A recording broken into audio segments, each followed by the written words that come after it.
اعوذ باللہ من الشیطان اللعین الرجیم بسم اللہ الرحمن الرحیم وبہ نستعین وہو خیر ناصر ومعین الفصل الثالث فی ان الوجود زائد علی الماہیت عارض لها بمعنى ان المفہوم من احدهما غیر المفہوم من الآخر فللعقل ان یجرد الماہیت وهي ما يقال في جواب ما هو عن الوجود فيعتبرها وحدها فيعقلها ثم يصفها بالوجود وهو معنى العرض فليس الوجود عينا للماہیت ولا جزءا لها۔ ہماری گفتگو فلسفہ اسلامی بدایت الحکمت کے مباحث میں جاری تھی اور ہم مرحلے اولا کے مباحث میں گفتگو کر رہے تھے۔ گزشتہ دروس کے اندر ہم نے پہلی اور دوسری فصل کو تمام کیا۔ البتہ دوسری فصل جو کہ اشتراک معنوی کے سلسلے میں تھی، وہاں پر ہم نے عرض کیا تھا کہ ایک نقطہ یہاں پر ہم عرض کریں گے جو کہ اس بحث کی اہمیت کے حوالے سے ہے۔ وہ اس طرح سے ہے کہ حکمت متعالیہ، یعنی خود یہ جو فلسفہ اسلامی حکمت متعالیہ کی صورت میں ہم پڑھ رہے ہیں، اس کے اندر کچھ مباحث آگے بیان ہوں گے، اور اشتراک لفظی کی یہ جو بحث ہے بہت اہمیت کی حامل ہے۔ اسی فلسفے کے دیگر کچھ احکامات کے لیے، کچھ مباحث کے لیے ایک مقدمے کی حیثیت رکھتی ہے کہ میں ان ایک دو مطلب کی طرف اشارہ کر دیتا ہوں کہ مثلا حکمت متعالیہ میں تشکیک کا اثبات اس اشتراک معنوی کی بحث پر مبتنی ہے۔ یعنی آگے ایک بحث کی جائے گی جو کہ تشکیک کے عنوان سے ہوگی، یعنی وجود کے اندر مراتب کے سلسلے میں ایک گفتگو کی جائے گی اور جس کی تفصیلات مکمل وہاں پر آئیں گی۔ اور اشتراک لفظی کی یہ جو بحث ہے، یہ اس بحث کے لیے ایک اہمیت کی حامل ہے، اور وہ تشکیک کی بحث جو ہے وہ اسی اشتراک لفظی کی بحث پر مبتنی ہے۔ اور دوسرا جو اہم نقطہ ہے وہ یہ ہے کہ مشا نظریہ رکھتے ہیں کہ جتنے بھی وجودات ہیں، حقائق ہیں نظام ہستی کے اندر، تمام کے تمام اپنی اس حقیقت وجودی کے اعتبار سے ایک دوسرے سے الگ ہیں، متباین ہیں، اور یوں ان کا نظریہ ہے حقیقت وجود کے سلسلے میں۔ اور یہی بحث، یعنی اشتراک معنوی کی یہ جو بحث ہے، حقائق متباینہ کے نظریے کی نفی کا مقدمہ بنتے ہوئے نظام ہستی کی نسبت ایک نگاہ بدل دیتی ہے۔ یعنی اس حکمت متعالیہ میں یہ جو اشتراک معنوی کی بحث آپ نے دیکھی اور ملاحظہ کی، یہ وہ بحث ہے کہ جس کی بنیاد پر آگے جا کر ملا صدرہ اور اس کتاب کے اندر علامہ طباطبائی یعنی نظام ہستی کے اندر اس نظریے کو باطل کر دیتے ہیں کہ جو مشا کا نظریہ ہے، جو کہتے ہیں کہ تمام حقائق جو ہیں وہ آپس میں متباین ہیں، مختلف ہیں، کسی بھی اعتبار سے نقطہ اشتراک ان کے اندر نہیں ہے۔ اور جب آپ اس نظریے کو باطل کر دیتے ہیں تو گویا نظام ہستی کے حوالے سے آپ کی نگاہ کا جو زاویہ ہے وہ بھی تبدیل ہو جاتا ہے۔ تو ایک بہت اہمیت کی حامل ہے یہ اشتراک معنوی کی بحث اس سلسلے میں۔ اور اس کے علاوہ ہم دیکھتے ہیں کہ خود معارف کی دنیا میں ایک بہت اہمیت کی حامل ہے۔ یعنی اس بحث سے افراطی اور منفی معنی میں الہیات سلبی سے دوری واضح ہو جاتی ہے، واضح نظر آتی ہے۔ کس طرح؟ دیکھیں، ہم نے اشتراک معنوی کے آخری اس بحث کے اندر ہم نے دیکھا تھا کہ اگر ہم مشترک لفظی کے قائل ہو جاتے ہیں تو نتیجہ کیا نکلتا ہے؟ عقل انسانی جو ہے وہ پروردگار کی معرفت کی نسبت تعطیل ہو جائے گی، اس کی چھٹی ہو جائے گی۔ یعنی انسانی عقل جو ہے پھر پروردگار کی معرفت کے سلسلے میں شناخت حاصل نہیں کر پائے گی، جیسا کہ یہی نظریہ علم کلام کے اندر کچھ متکلمین کا ہے کہ ان کے نظریات میں سے ایک نظریہ جس کو الہیات سلبی سے جانا جاتا ہے۔ الہیات سلبی علم کلام کے اندر یہ افراد در واقع الہیات سلبی کی ایک تو مثبت معنی ہے، وہ مد نظر نہیں ہے، میں اس کی نفی نہیں کر رہا، لیکن یہ کلام کے اندر وہ افراد کے جو الہیات سلبی میں افراطی اور منفی معنی کے قائل ہیں۔ یعنی کس طرح؟ یعنی یہ لوگ جب کہتے ہیں کہ خدا موجود ہے، عالم ہے وغیرہ، اس طرح کی صفات جب پروردگار کے لیے بیان کرتے ہیں تو یعنی اس سے کچھ سمجھ نہیں آتا۔ ان کا نظریہ یہ ہوتا ہے کہ خدا موجود ہے، عالم ہے، یعنی اس کا کیا مطلب ہے؟ وہ کہتے ہیں کہ اس سے ہمیں کچھ سمجھ میں نہیں آ رہا، فقط یہ کہ بس وہ معدوم نہیں ہے۔ خدا موجود ہے یعنی اس کا معنی یہ ہے کہ معدوم نہیں ہے۔ اس طرح وہ کہتے ہیں کہ خدا جب عالم ہے تو ہمارا مقصود اس سے یہ ہے کہ بس وہ جاہل نہیں ہے، یعنی خود عالم ہونا اس کا، اس سے کیا مراد ہے؟ یہ کہ وہ موجود ہے، اس وجود سے کیا معنی مد نظر ہے؟ ان کے نظریے کے بقول جو الہیات سلبی کے قائل ہیں، وہ کہتے ہیں کہ ذات پروردگار کے بارے میں جتنی یہ صفات استعمال کی جاتی ہیں ہم ان صفات کو نہیں جان سکتے، اور یہاں تک کہ اگر وجود کا لفظ بھی اس کے لیے استعمال کیا گیا تو ہم فقط اتنا جانتے ہیں کہ بس وہ معدوم نہیں ہے۔ وجود کا کیا معنی ہے ہمیں نہیں معلوم۔ اور آپ نے دیکھا کہ اشتراک معنوی کی آخری نقطے کے اندر علامہ نے کیا کہا کہ اگر ہم اشتراک لفظی کے قائل ہو جاتے ہیں تو پھر یہ جو اس طرح کی نظر ہے جو کہ الہیات سلبی جیسے افراد اس نظر کو بیان کرتے ہیں خداوند متعال کے سلسلے میں کہ ہمیں کچھ بھی سمجھ میں نہیں آتا جب ہم پروردگار کے لیے اس طرح کے صفات اور مفاہیم کو استعمال کر رہے ہوتے ہیں، تو نتیجہ کیا نکلتا ہے؟ اس کا نتیجہ یہ نکلتا ہے کہ انسان بس خداوند متعال کے حوالے سے شناخت پیدا نہ کر سکے، معرفت حاصل نہ کر سکے، لہٰذا علم فلسفے اور دیگر معارف کو بیان کرنے والے علوم میں اس بحث کی اہمیت ہمارے لیے روشن ہو جاتی ہے۔ یعنی جہاں ایک طرف سے یہ خود علم فلسفے کے مسائل کے لیے ایک مقدمے کی حیثیت رکھتی ہے بعض مسائل کے لیے، وہاں پر یہ علم کلام اور دیگر معارف کے جو علوم ہیں جو ہمارے لیے معرفتی ابواب کو بیان کرتے ہیں، ان علوم کے اندر بھی اس بحث کی ایک اہمیت حاصل ہے کہ جہاں ہم اس کتاب کے مقدمے میں ہم نے کیا کیا، اصل واقعیت کو بیان کرتے ہوئے ہم نے دیکھا کہ ہم سفسطے کا انکار کر رہے ہیں، یعنی ہم اصل واقعیت کے معترف ہیں اور ہم حضوری طور پر واقعیت کو درک کرتے ہیں، اور وہاں سے ہم اپنا فاصلہ سفسطے سے ہم نے مشخص کیا کہ ہم سفسطہ سے دور ہیں، ہم سفسطے کا انکار کرتے ہیں، اور اسی اشتراک معنوی کی بحث میں ہم اپنا فاصلہ جو ہے وہ مشخص کرنا چاہتے ہیں الہیات سلبی کے قائل ان جیسے افراد سے کہ جو ذات پروردگار کے بارے میں اس طرح کی نظر رکھتے ہیں۔ تو یہ بہرحال کچھ نکات تھے اشتراک معنوی کی اہمیت کے سلسلے میں کہ اس سے مزید جو ہے وہ اس کی اہمیت پہ گفتگو کی جا سکتی ہے۔ بہرحال ہم داخل ہو جاتے ہیں ابھی اگلی بحث میں کہ جو فصل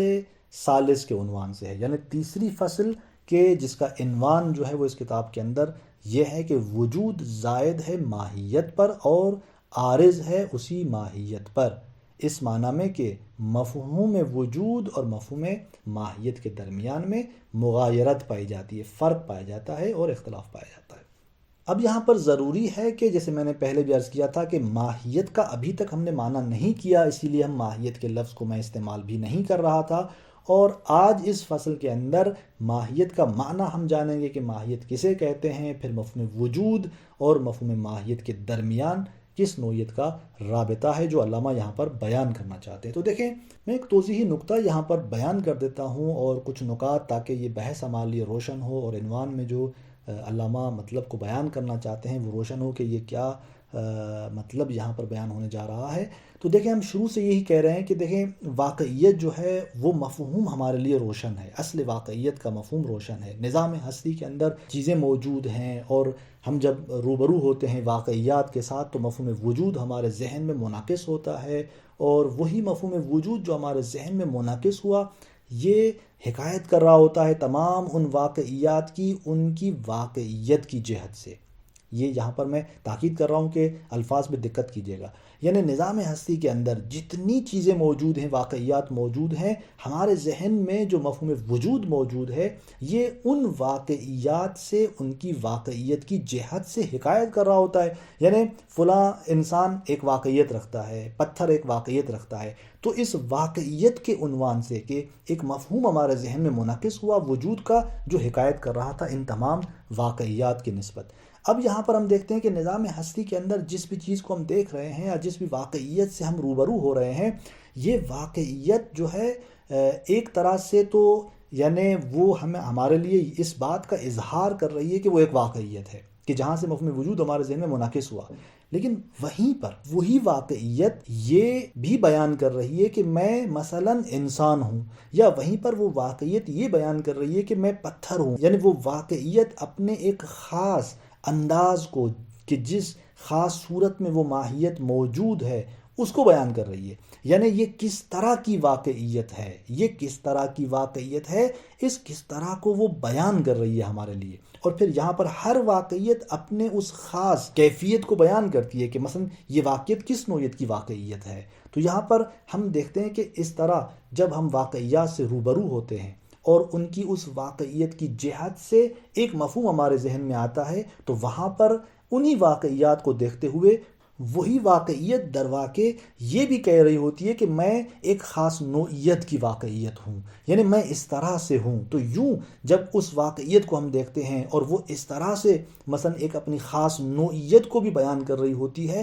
تو وہاں سے ایک مفہوم ہمارے ذہن میں آتا ہے جس کو ہم مفہوم ماہیت سے یاد کرتے ہیں۔ بس مفہوم ماہیت یعنی وہ مفہوم کہ جو اصل اس واقعیت کو اس کی واقعیت کی جہت سے حکایت نہیں کر رہا ہوتا، بلکہ مفہوم ماہیت اسی واقعیت کے اس خاص کیفیت کو، اس کی خاص اس نوعیت کو ہمارے لیے روشن کر رہا ہوتا ہے اور بیان کر رہا ہوتا ہے۔ بس ماہیت سے کیا مراد ہے؟ تو ہم یہاں پر کہیں گے کہ ماہیت وہ جو کہ ما ہوا کے جواب میں ہو۔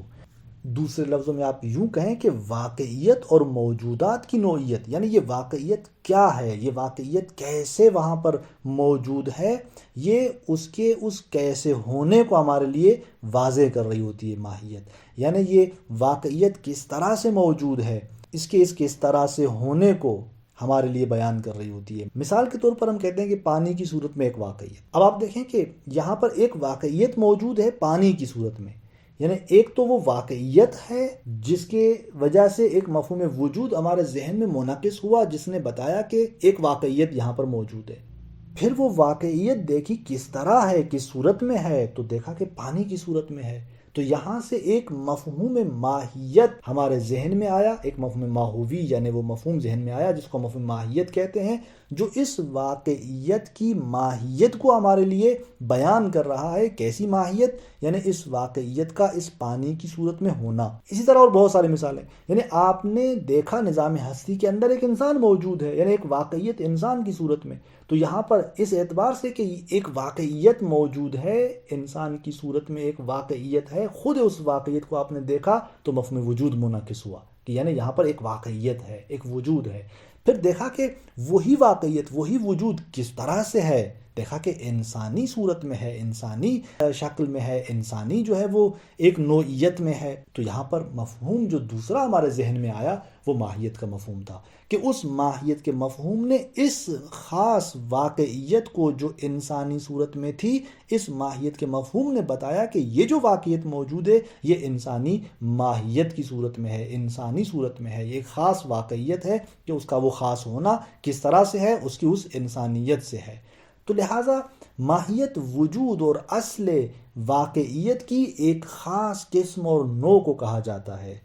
اور یہی ماہیت ایک واقعیت کو دوسری واقعیت سے جدا کرتی ہے۔ یعنی ہم دیکھتے ہیں کہ جتنی بھی نظام ہستی کے اندر واقعیات موجود ہیں، اس اعتبار سے وہ واقعیت رکھتی ہیں، یعنی مفہوم وجود انہیں حکایت کرتا ہے، اور اس اعتبار سے کہ وہ واقعیت رکھتی ہیں ان میں کوئی فرق نہیں ہے۔ انسان بھی مثلا موجود ہے، پتھر بھی موجود ہے، کس عنوان سے؟ ایک واقعیت کے عنوان سے، کوئی فرق نہیں ہے، وہ بھی ایک واقعیت ہے، یہ بھی ایک واقعیت ہے۔ لہذا مفہوم وجود منعکس ہوتا ہے یہیں سے، اور یہی مفہوم وجود ایک ہی معنی میں ان دونوں پہ حمل ہو رہا ہوتا ہے۔ لیکن یہی دونوں واقعیتیں، یعنی انسان اور پتھر کی یہ دو واقعیتیں ایک دوسرے سے جدا ہو رہی ہیں۔ کیوں؟ اس لیے کہ وہ جو انسان کی واقعیت ہے وہ ایک خاص انسانی ماہیت کے ساتھ ہے، وہ جو پتھر کی واقعیت ہے وہ پتھر ہی کی ایک خاص ماہیت کے ساتھ ہے، اور اس پتھر ہونے کی وجہ سے اور وہ انسان ہونے کی وجہ سے ایک دوسرے سے جدا ہو رہی ہیں۔ تو بس دو قسم کے سوال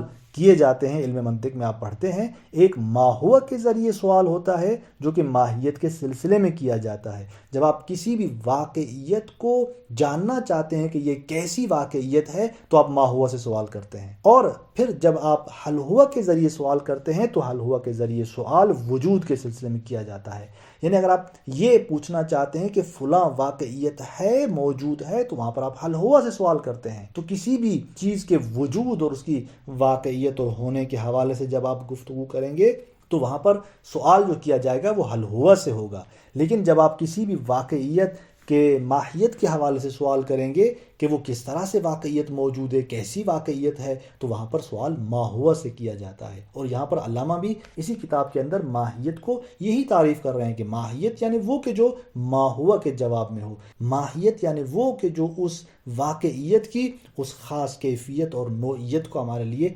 بیان کرے کہ وہ کیسی واقعیت ہے۔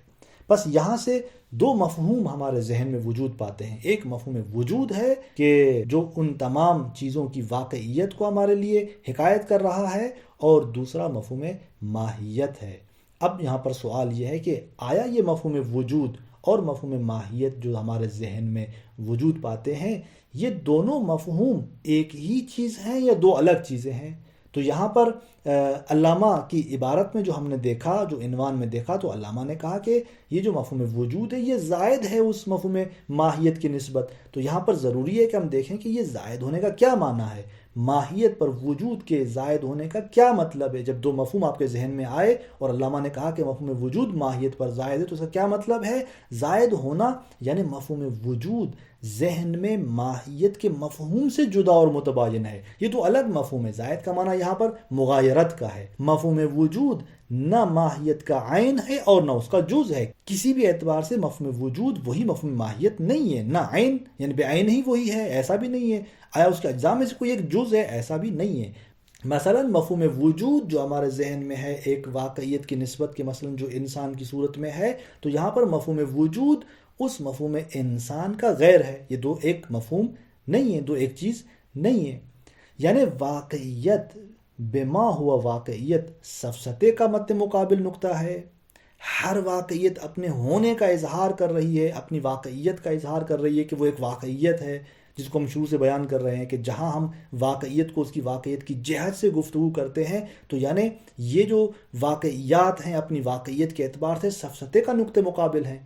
سفسطہ یعنی کوئی واقعیت ہی نہیں ہے، لیکن اگر کسی واقعیت کو آپ درک کرتے ہیں تو یہ واقعیت اپنی اس واقعیت کے اعتبار سے یہ اظہار کر رہی ہوتی ہے کہ میں ایک واقعیت ہوں. درست ہے. پھر جبکہ واقعیت کا ایک خاص صورت میں ہونا واقعیت کی دیگر انواع کے مقابلے میں ہے. یعنی اگر ہم دیکھتے ہیں کہ یہ واقعیت ایک خاص صورت میں ہے، ایک خاص نوعیت میں ہے، تو اس کا مطلب یہ ہے کہ دوسری جتنی بھی واقعیات ہیں، جتنی بھی ان کی اقسام اور انواع ہیں، یہ واقعیت ان سے مختلف ہے.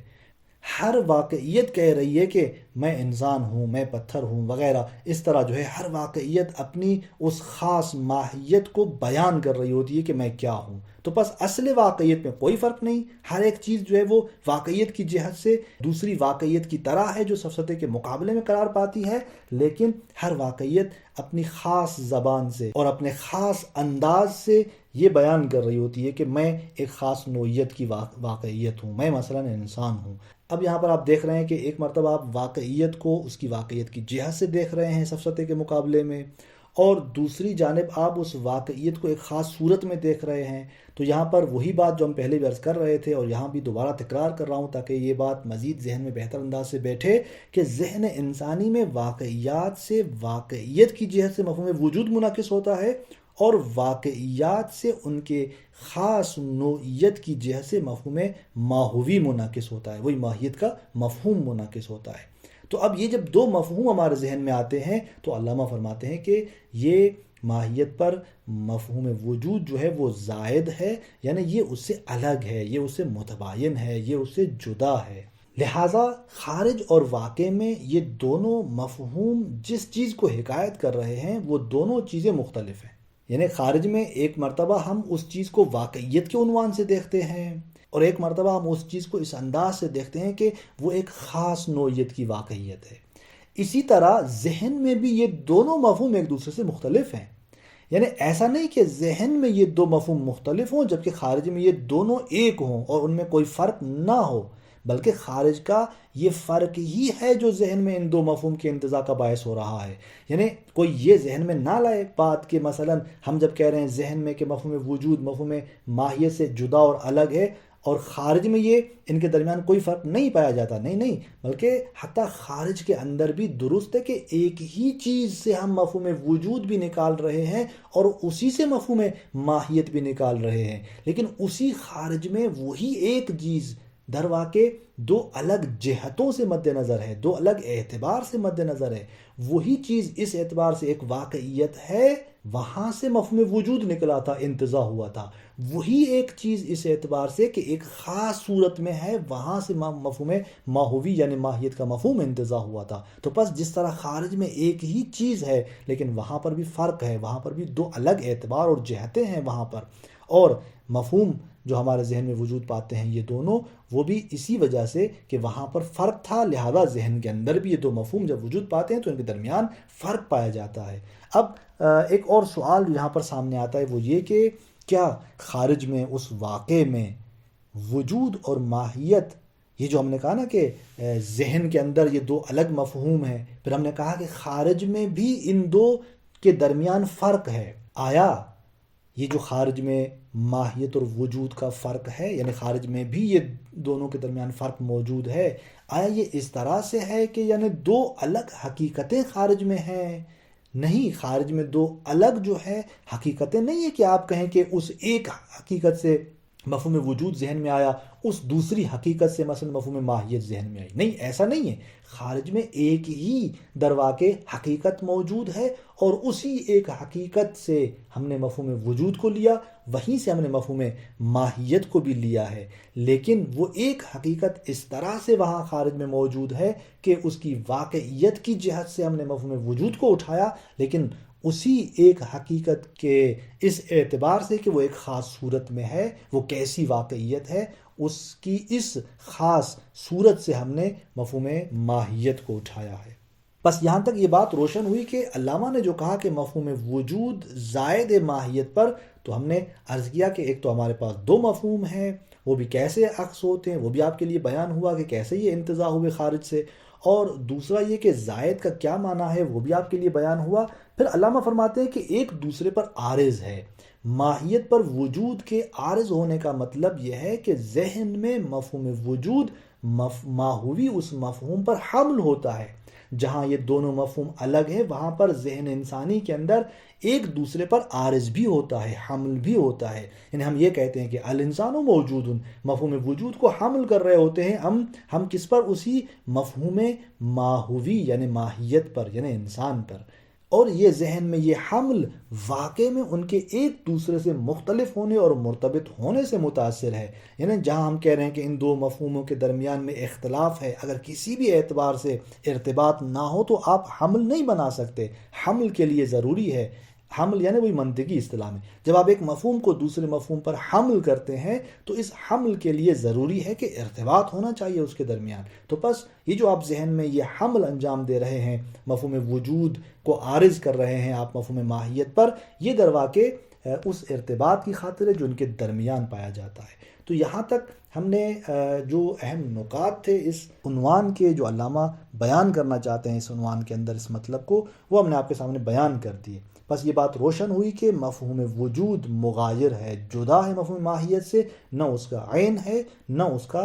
جز ہے، یہ بات یہاں سے روشن ہوئی، اور کیسے یہ دو مفہوم ہمارے ذہن میں آئے یہ بات بھی یہاں سے روشن ہو گئی ان توضیحات کے ساتھ۔ اب آتے ہیں علامہ کی عبارت کی طرف کہ علامہ عبارت کے اندر کس طرح اس مطلب کو بیان کر رہے ہیں۔ فرماتے ہیں کہ الفصل الثالث فی ان الوجود زائد علی الماہیت عارض لہا، تیسری فصل یہ کہ وجود ماہیت پر زائد ہے اور اس پر عارض ہے۔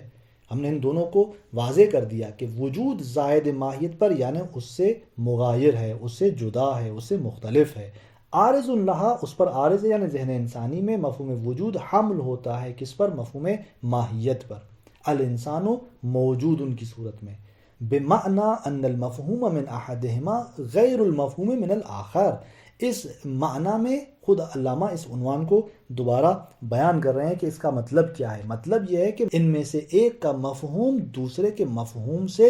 جدا ہے، غیر ہے۔ فَلِلْعَقْلِ أَنْ يُجَرِّدَ الْمَاهِيَّةَ، آپ فرماتے ہیں کہ یہ عقل کو قدرت حاصل ہے کہ وہ ماہیت کو جدا کرتا ہے،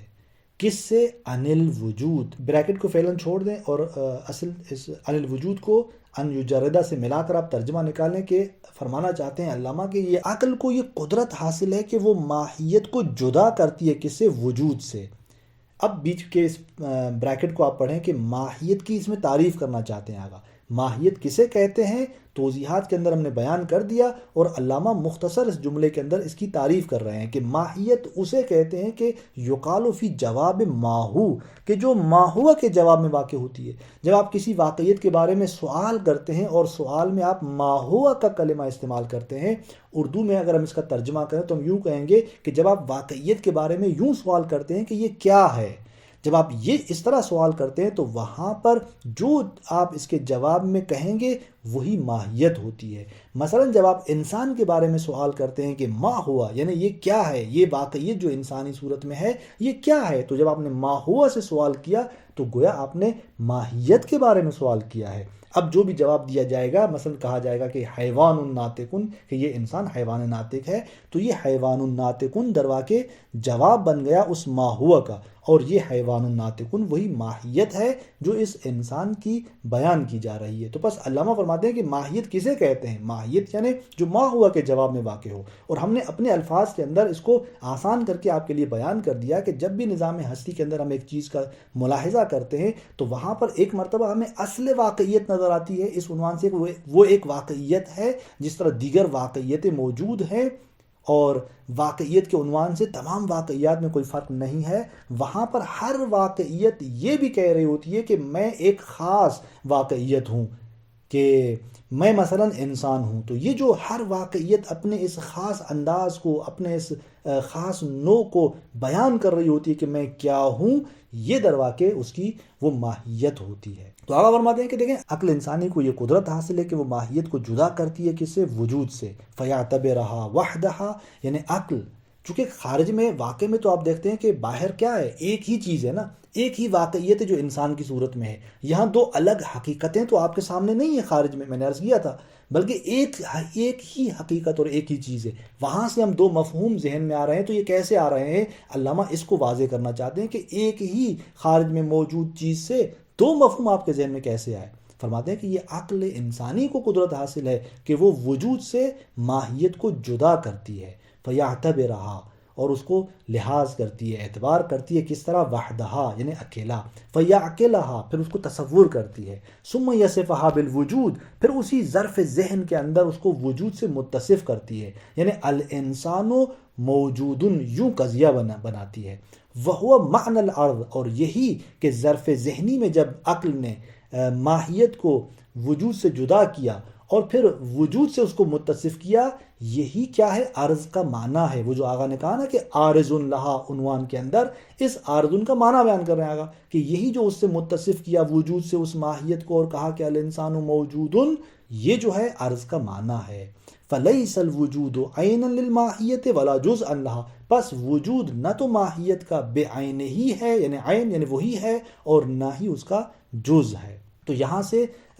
آپ نے دیکھا کہ چند نکات ہمارے سامنے آتے ہیں۔ ایک یہ کہ خارج میں ایک چیز موجود ہے اور ہمارے ذہن میں دو مفہوم وہاں سے اٹھ کر آتے ہیں۔ کیسے آتے ہیں؟ جیسے میں نے توضیحات آپ کے لیے بیان کر دی۔ اور دوسرا یہ کہ جب یہ دو مفہوم آتے ہیں تو یہ دونوں جدا ہیں، ایک دوسرے سے الگ ہیں، پھر ظرف ذہنی کے اندر ایک مفہوم کو دوسرے مفہوم سے متصف کیا جا رہا ہے، اسی ماہیت کو وجود سے متصف کیا جا رہا ہے، یعنی وجود کو حمل کیا جاتا ہے، عارض کیا جاتا ہے کس پر؟ اسی ماہیت پر۔ اور فرماتے ہیں کہ یہاں یہ بات روشن ہو جاتی ہے کہ پس وجود عین ماہیت اور جز ماہیت نہیں ہے۔ اب اس پر آغا دلائل دینا چاہتے ہیں کس طرح سے جو ہے وجود نہ تو عین ماہیت اور نہ ہی جز ماہیت۔ تو تین دلائل دیتے ہیں یہاں پر، اور بہت ہی آسان بیان ہے، میں گزر جاتا ہوں ترجمہ کرتے ہوئے۔ آپ دیکھیں کہ والدلیل علیہ ان الوجود یصح صلبہ عن الماہیہ، وجود وہ ہے کہ جس کا سلب کرنا، یعنی جس کو جدا کرنا ماہیت سے صحیح ہے، یعنی آپ وجود کی ماہیت سے وجود کی نفی کریں اور یہ نفی کرنا صحیح ہے۔ یعنی آپ یہ کہہ سکتے ہیں کہ بہت ساری ماہیتیں ایسی ہیں کہ جو ماہیت کے عنوان سے ذہن انسانی کے اندر تو ہیں، یعنی ایک ماہیت کا تصور تو کیا جا سکتا ہے، لیکن وہ نظام ہستی کے اندر موجود نہ ہو، یہ ممکن ہے کہ یعنی ایک ماہیت ہو اور ایک ماہیت جو ہے وہ تصور ہو لیکن موجود نہ ہو، وجود کو اس ماہیت سے جدا کیا جائے، سلب کیا جائے۔ تو بس جب ہم ایک وجود کو ماہیت سے جدا کر سکتے ہیں، سلب کر سکتے ہیں،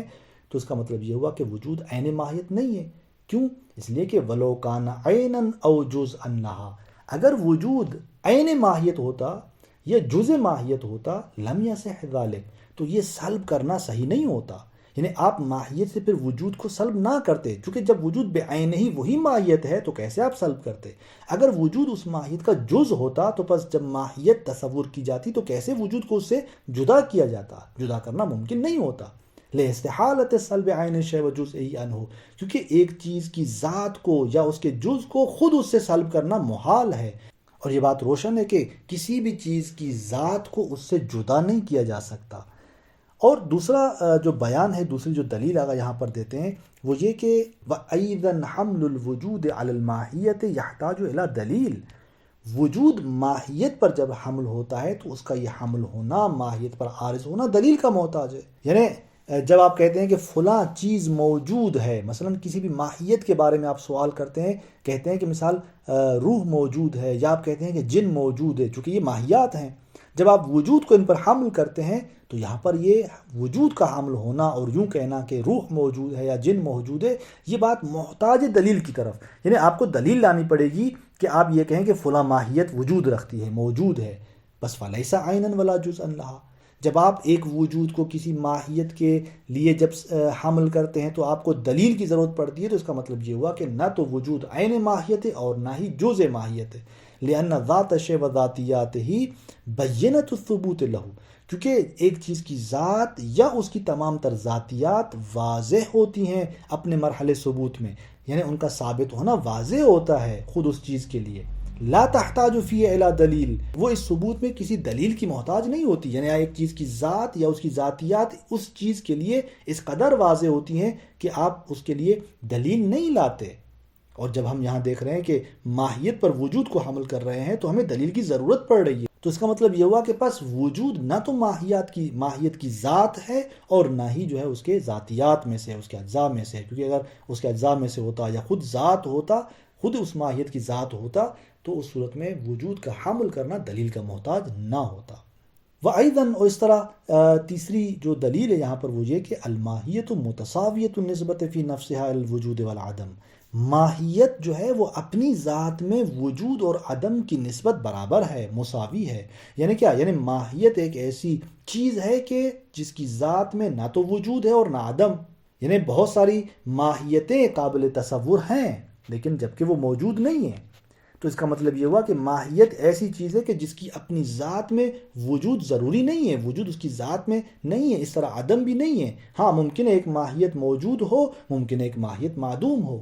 اس کا حتماً ہونا یا حتماً نہ ہونا ایسا نہیں ہے۔ لہٰذا ماہیت اپنی ذات کے اعتبار سے وجود اور عدم دونوں کی طرف ایک ہی حالت رکھتی ہے، ایک ہی نسبت رکھتی ہے۔ بس وَلَوْ كَانَ الْوُجُودُ عَيْنًا أَوْ جُزْءًا لَهَا، اگر وجود عین ماہیت ہوتا، یعنی وہی ذات ماہیت ہوتا، اگر وجود جزء ماہیت ہوتا تو استحالت نسبتها الى العدم الذي هو نقیضه، اور پھر اس صورت میں اس ماہیت کی نسبت عدم کی طرف محال بنتی، الذي هو نقیضه، جو وجود کی نقیض ہے، کیونکہ اگر وجود عین ماہیت ہے یا وجود